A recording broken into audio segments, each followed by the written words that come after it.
time for DJ Rocky's Secret Files.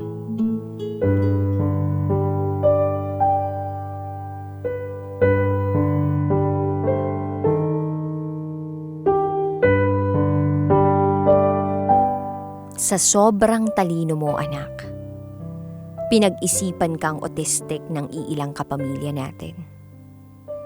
Pero hanggat nandirito ako, ilalaban kita. Dear anak,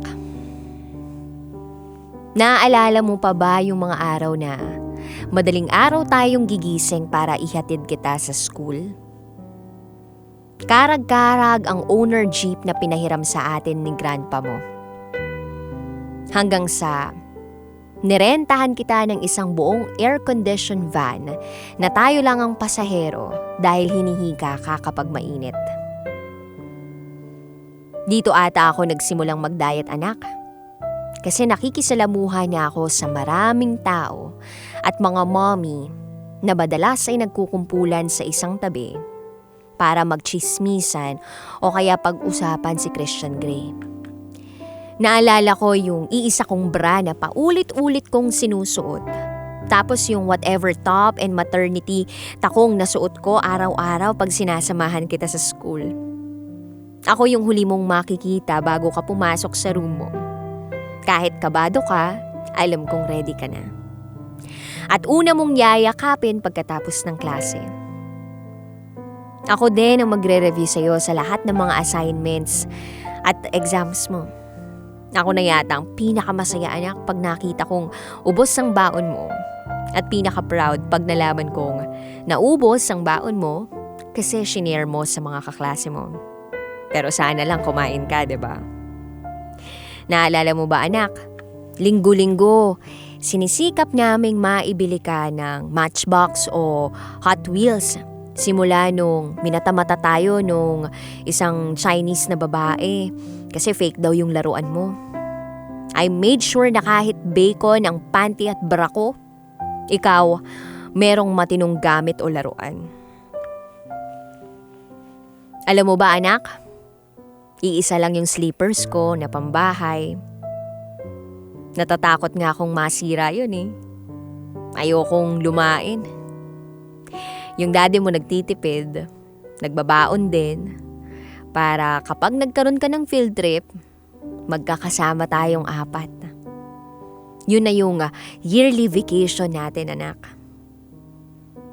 Tapos ilang kaklase mo ang nananakit, binubuli ka. At dumating sa puntong kinausap ko ang nanay nila, kasi kulang na lang, patulan ko na sila. Ilang beses mo nga ba akong tinuruang magpatawad at magbigay, anak? Naalala ko nung sinakal ka at may marka sa leeg mo. Sabi ko, dapat sinuntok mo, pero sabi mo, no, because Jesus said, love your enemies. Tinding lesson nun, anak. Alam mo ba na lahat ng principal at teachers ay inaaway ko pag mali ang turo at spelling ng assignments mo? Pag ang project mo halatang pineperahan lang tayo, ako yung unang maingay, anak. Alam mo bang may album ako sa Facebook ng lahat ng pictures ng maling turo at pag-check ng teachers mo sa books mo? Pag may mali ka, alam kong mali na naman ang teacher mo sa pag-check ng notebooks o books mo. Kada uuwi, maglalambing kang dumaan sa isang fast food chain tapos kakainin mo yung crispy part. Yun lang yung kakainin mo tapos ititira mo sa akin yung meat ng chicken. Ayaw mo din ng gravy pero mahilig ka sa fries with ketchup. Basta mataas ang grades mo, hindi ko mapigilang umuo sa lahat ng gusto mo. Pikit mata para sa'yo. Hanggang sa napansin ko, anak, buwan-buwan kang nagkakasakit. Halos ako na din yung naging teacher mo at ang pera natin napunta lang sa mga gamot mo. Sobrang payat mo na pagkamalan kang may sakit. Kinailangan kong magtrabaho at magturo sa ibang tao para pandagdag bayad sa mga gamot mo. Sobrang talino mo din na pinag-isipan kang autistic ng iilang kapamilya natin. Pero proud ako sa'yo, anak. Kasi ilang beses kaming nakaakyat ng stage ni daddy mo dahil sa mga award mo. Pati si Granmy at Grandma, umakyat din. Naalala mo yung speech ko na kahit na hindi ako ang kachismisan ng mga nanay sa school, ako yung pinagsalita sa unahan. Grabe, dun unti-unting na-build uli ang confidence ko. Lahat yun, anak, handa uli akong gawin. Kung sana, naniniwala pa ako sa sistema ng regular school. Pero ngayon na nakakapag-homeschool tayo, at nakikita ko kung gaano ka-effective at kung paano natin pinaghihirapan ng bawat gawaing bahay, lesson, pag-aalaga sa isa't isa, masasabi kong proud ako. Kasi sa bawat taon na natatapos ninyong magkakapatid, kaakibat noon ang paghihirap nating apat na makasurvive lang araw-araw nang walang kasambahay, kotse, o gadget na meron ng ibang pamilya. Basta healthy kayong magkapatid, lumalaking matatalino at mabubuting bata, alam ko, nagagampanan ko ang dapat kong gawin bilang isang ina. Nagmamahal.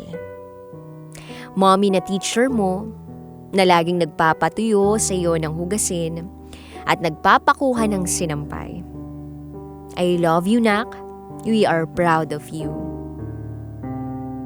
At ganun din sa kapatid mo. P.S. Saludo ako sa lahat ng mommies and daddies na ginagawa rin ito araw-araw para mapag-aral at mapasaya ang mga anak nila. Congratulations sa ating lahat. Ako si Miss I at ito ang aking secret file. Always your number one SM radio station. Love Radio. Hello, Kabisyo! Uy, gusto mo pa ba ng mas marami pang Secret File episodes? Ang gagawin mo lang, mag-subscribe ka na sa aming YouTube channel. It's Love Radio Manila. At pindutin mo na or i-click mo na ang notification bell para updated ka na sa aming mga latest video. Raketera po mula sa 90.7 Love Radio. Mwah!